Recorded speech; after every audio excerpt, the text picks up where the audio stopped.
Hey, today's show is 10 ways to persevere through monotonous knitting or get over the knitting treadmill.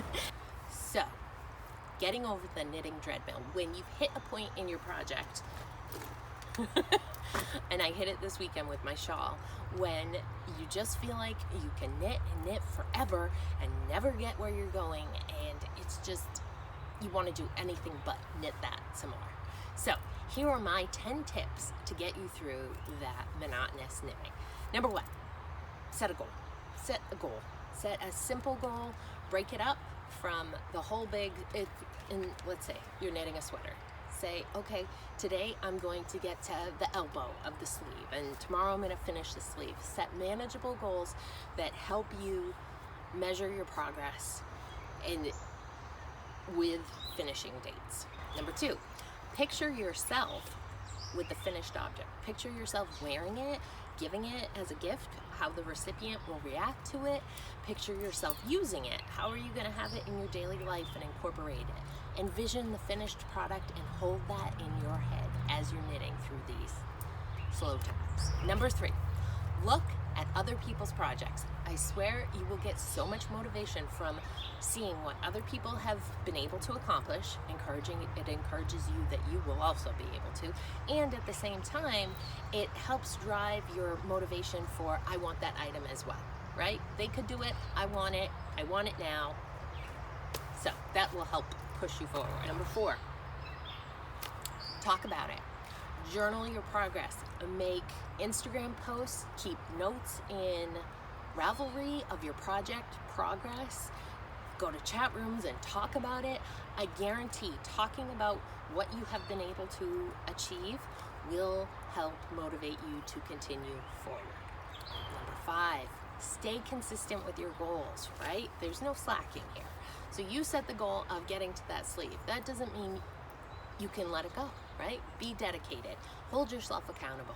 I know you don't feel like knitting on it and you would like to sit on the couch and just watch TV or do something else, but you had said you would get to that sleeve. Push yourself. And going back to number 4, then write about it. Write about how you've held yourself accountable so other people can cheer you on.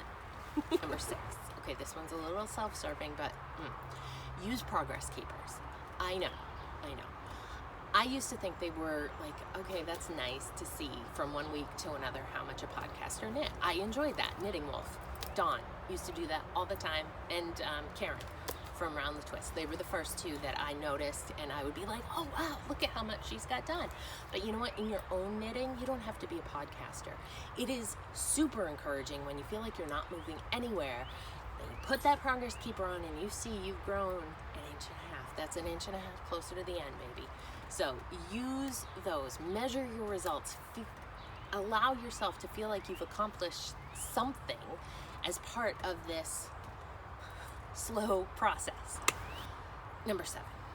So this one can be a tricky one. I like to allow myself to dream, plan, think of what else I'm going to be knitting.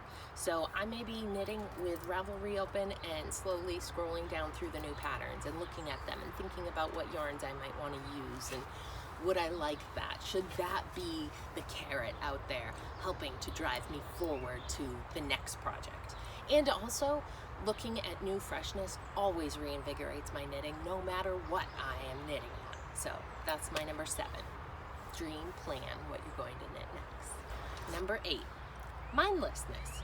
So if you're stuck on Stockinette Island or being a Stockinette zombie, or you've got to finish the body of the sweater and it's all knitting in the round, let yourself go on autopilot. You don't have to pay attention to every single stitch. For me, that means an action movie, because an action movie will take me right away. I will not be paying attention at all to what my hands are doing. They will autopilot it, and I will have worked through several inches by the end of a movie. Number 9, for this one you have to be disciplined, but you set your goals, you're achieving your goals, you're talking about your project. You can also allow yourself to wander a little bit. You don't have to be monogamous. This isn't a relationship, you and this knitting project. You can allow yourself to work on socks. So Example, this past weekend, I set myself a goal of getting to the end of the gray color in my shawl. And when I got to that point, I said, okay, now I'm gonna work on my socks. And so I set it aside and I went to the socks. Allow yourself a break, like a cheat day. And don't go hog wild, but just a little cheat is okay. It's only knitting. And number 10, which is maybe the most important thing, is stay positive. Revisit, reevaluate. Why did I love this yarn? Why did I choose this? Why did I want to knit this pattern? Are these the coolest needles I've ever had? Wow, they're so slippery and smooth and the yarn just glides right across them.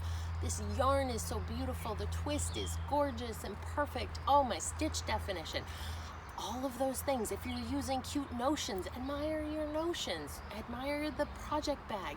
Allow yourself to feel gratitude and inspired by this project that you have created, that no one else has made, that is exclusively yours and one of a kind. And yes, it may be slow knitting right now, but you will love it when it's done. So those are my 10